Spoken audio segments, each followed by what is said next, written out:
Welcome to Out of the Box from Hudson County Community College. I'm Chris Reber, president of the college, and with me today to speak about the college's inspirational greenhouse project are the president of our Phi Theta Kappa chapter, Christine Tirado. Thank you for having me. Thanks for being here. And also the president of our STEM club, Anass Ennasraaoui. Thanks, Dr. Reber. And also a very active member of our STEM club, David Martinez. Thank you, Dr. Reber. I'd like to ask you to begin by telling us just briefly a little about your organizations. Christine, tell us about Phi Theta Kappa. Sure. Phi Theta Kappa is the International Honor Society for the two-year colleges. And we are composed of a 7-member executive board. The Hudson County Community College chapter is called Beta Alpha Phi. Every semester we have a college project that we must complete. So what we did was we met with Dr. Reber and we just pitched some ideas and thoughts of what we wanted to do. Initially, we wanted to do something going green, a green initiative. We have so many wonderful things at Hudson County Community College already, but we didn't have a greenhouse yet. And we will come back to that in a moment. Anass and David, tell us about the Science, Technology, Engineering, and Mathematics Club. Well, STEM Club is the one of the clubs that it's active in our college. The mission of our club is to organize workshops and activities with the fun and challenging way, so the students can improve their skills in STEM majors and STEM fields. STEM Club was the technical side of the greenhouse prototype, and the main students who were working in the greenhouse, it was David Martinez, Roniel Fernandez, Diana Arguita, and myself. And David, you've been involved in the STEM Club for how long? I've been involved in the STEM Club for so far for only one semester, but from my own experience, it's been really great. I've had a lot of fun, and especially the technical expertise and being able to challenge yourself and learn with your own pace and being able to try to conquer the problem, not by like a linear path, but by the way that you get there. It's really helped me to grow intellectually. Fantastic. And so Christine, as you mentioned, Phi Theta Kappa has an annual service project. Yes. Tell us a little more about how you and your Phi Theta Kappa colleagues got together with the STEM Club and what that resulted in. Yes, so we were just brainstorming a couple ideas, and initially, as I said before, we wanted to do something that's not only giving back to the college, but it's helping for the environment also, and for the recycling aspects, and just something that we can create a foundation for and also assist with food insecurities. So we've met with STEM Club. Anass and David, they work very closely with the STEM Club advisor, Dr. Clive Lee. So Anass presented to me that Dr. Clive Lee has experience with greenhouse work and greenhouse projects, and we just sort of thought, hey, Hudson County Community College has all these wonderful things. Why don't we make it even that much greater and construct the greenhouse? And so meanwhile, your work with Dr. Clive Lee and the STEM Club involves lots of projects, doesn't it? Of course. Maybe tell us just a little about that. Sure. So the main projects of this semester, the main theme of this semester of the STEM Club was building rockets, basic model rockets. So, but in addition of this project, we have been able to work with the PTK, collaboration with PTK, on building a prototype greenhouse, as Christine mentioned. Also, we worked on many research projects that our STEM members participated in other competitions, like the last one in Rutgers, where we win the first 2 places along 163 poster, which was amazing. And also David, who was the part of our greenhouse project, he can actually give some details about his experience. So at first, when I was going to learn about the project, I just received a phone call from one of our STEM Club members and from also Anass, and just telling me, hey, we were doing this project with PTK. We were just doing it because I was actually the summer beforehand, I was as an intern doing research with the school with Dr. Clive Lee. So I wasn't actually a STEM member yet. So then my first introduction into this, like, hey, do you want to come help us to make a greenhouse? We need someone with the biology portion. I said, okay. And then from then on, it was just a huge rush into it. And then now we have the product. It's great. Yeah. So, Dr. Lee and students in STEM like so many other disciplinary areas, they get together and they really work together on really exciting hands-on projects. The rocket launch was unbelievable. It just looked, I mean, it went forever. Exactly. And and I might just mention, as a result of work like that, we have students that are going to be in a funded research project with NASA. Cool. And there are stories like that we could go on and on about.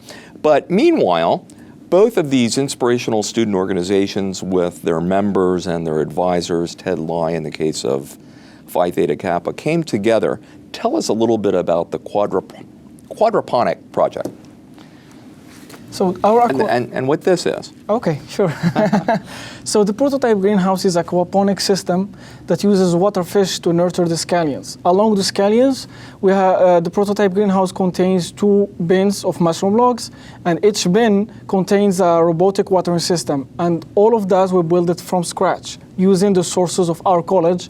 Of course, with the collaboration with other departments, such as library department, student activities department, culinary department, which they give us the logistics, the financial support to make it happen, to build it in reality.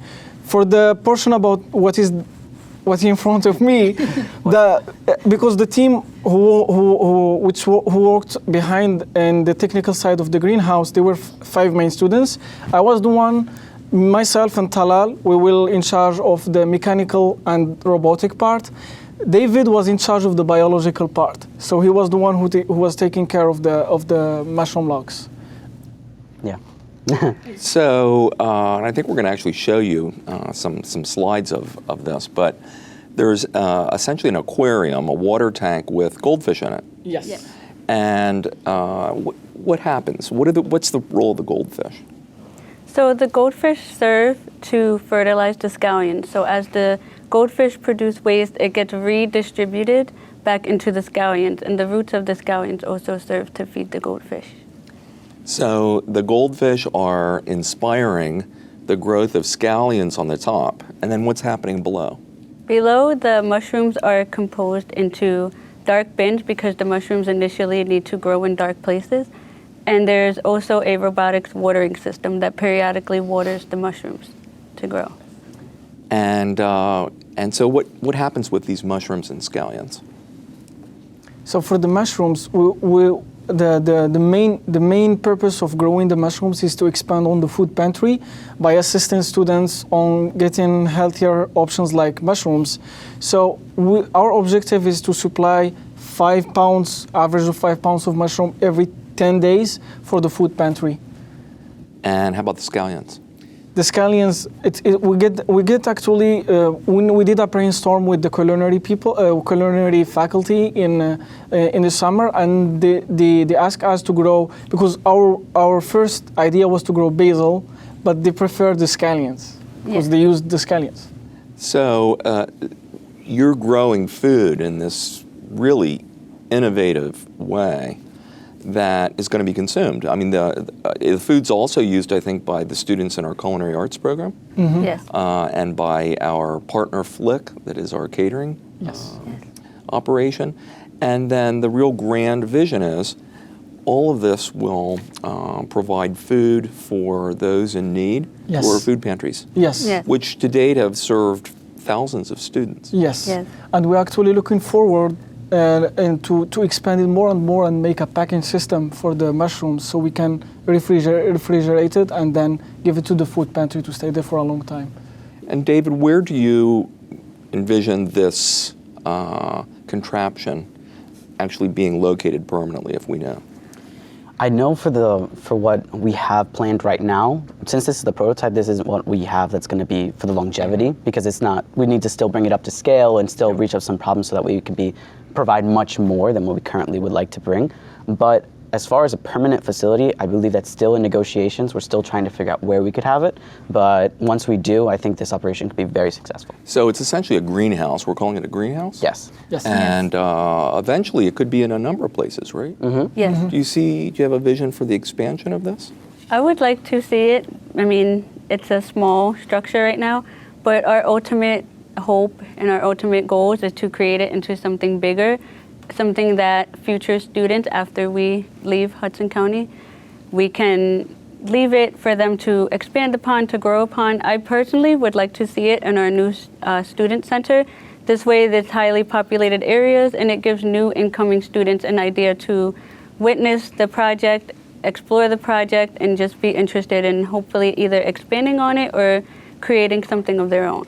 So we have a brand new state-of-the-art student center that is almost finished and will be opening in about a month, and that might be a wonderful home for the first greenhouse. And tell me a little bit, if you would, about what this project has meant to you. Like, what has it done for you? What have you learned? So, as a STEM club president, I would say that this project gave me the opportunity to learn the technical skills necessary for me. So, to build the prototype greenhouse, we needed to design some parts to hold the rods that we're going to put the mushroom in. So we used a design program is available in our lab in STEM building, and then we design them, and then we used a 3D printer.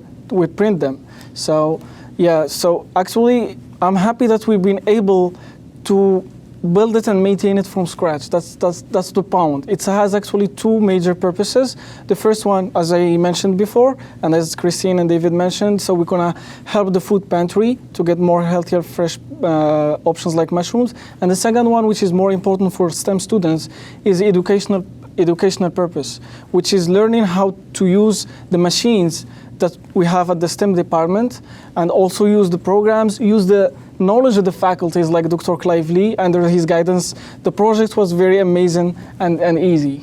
Thanks for him for that. And so we have state-of-the-art equipment in this new STEM facility that's really nationally distinctive that opened just about a year and a half ago, maybe 2 years ago. And so you're learning through all of that technology as well. But you also partnered with the library. Yes, of course. Yes. With Gabert Library. Yeah. So for the part of the library, they gave us the resources, online resources to study about what we are doing. So we go to the library and we ask them, for example, about the articles about the greenhouse. We look into the database of the library, so we can have an idea about how, for example, a greenhouse is built by other people, or what are the challenges that they faces to build it, so that we can avoid any challenges that we can. And so, I just have to share, students were so excited. I sometimes do a program that I call Pizza with the President in the library, and I was there, and there's all this activity in the back, and I said, what's going on? Students are back there printing things. Exactly. Printing things like, what, greenhouse stuff, rockets. Yes. Yeah. So actually, because I'm a staff member at the library, I work there as a library associate technology, and there is a maker space there. Yeah. That maker space is so amazing that helps students, not only the STEM students, but also the art student. They have all the materials. They have the 3D printer there, computers, so you can use to learn and to make stuff. Yeah. Yeah. I'm showing my age, but I still can't get my head around the fact that you can print a car. I mean, David, what did this project mean to you? For me, it helped me because now that I'm actually going to try to pursue more into engineering, into bioengineering, for me, it melded both worlds that I was really interested in. The first thing was doing the engineering part, so helping Anass with all the building it and working together. Learning to work as a team was something very, very important to me, because I was able to understand how an engineer needs to work and speak to each other, communication, the planning when things don't work right, the planning that needs to come afterwards. But it's honestly been an amazing experience, and especially being able to see the product in front of me, and now we're going to actually use it to help others, and it's been just a learning experience that I really treasure. Fantastic. Christine?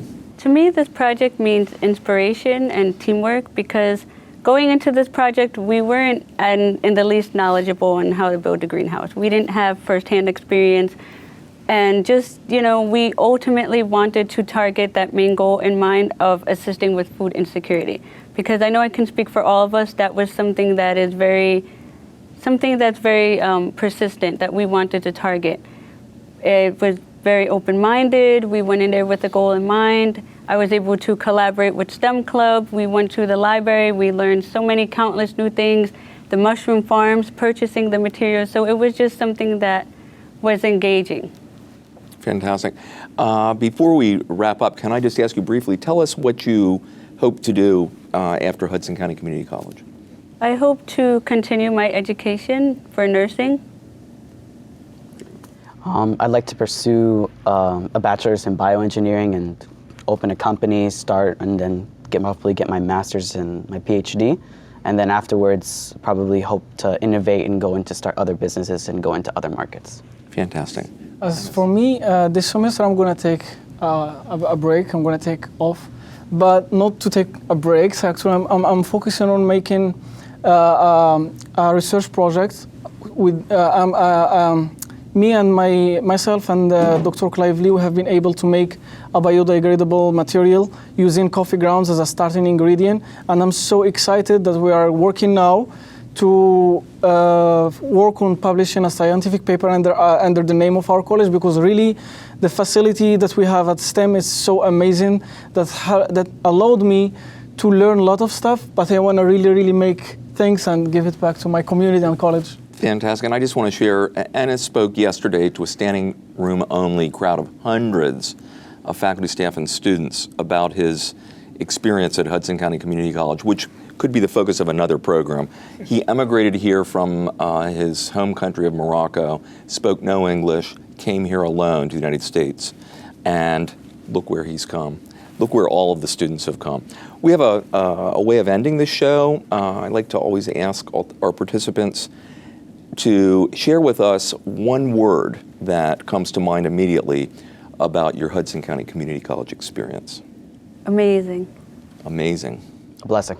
Blessing. Family. Family, and I always use inspiration, and you all are an inspiration. Thank you all so much for joining us. Thank you. And it was great having all of you with us today for this podcast as well. And if you enjoyed the video cast, please share it with your friends and family, and visit our website at hccc.edu. Thank you.